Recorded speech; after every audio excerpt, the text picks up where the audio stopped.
Number 5 social connection.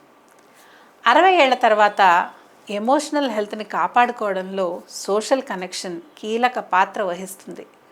ఎప్పుడైతే మన mental మరియు ఎమోషనల్ హెల్త్ బాగుంటుందో అప్పుడే మన ఫిజికల్ హెల్త్ కూడా బాగుంటుంది.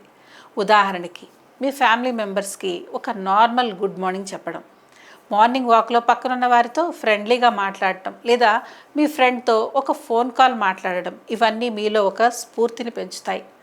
జనరల్గా ఈ టైంలో మీ పిల్లలు ఆఫీస్ వర్క్తో, ఫ్యామిలీ రెస్పాన్సిబిలిటీస్ తోటి బిజీగా ఉంటారు. మీ మనవడు మనవరాలు వాళ్ళ స్కూల్ మరియు కాలేజ్లో ఫ్రెండ్స్తో బిజీగా ఉంటారు. అలాంటి సమయంలో మీరు కాస్త ఒంటరిగా ఫీల్ అవ్వడం, మిమ్మల్ని ఎవరూ పట్టించుకోవట్లేదు అనే భావన మీలో మొదలవుతుంది. కానీ ఇలా మీరు సోషల్ కనెక్షన్ని పెంచుకోవడం వల్ల ఒంటరితనం యొక్క భావాలు తగ్గుతాయి.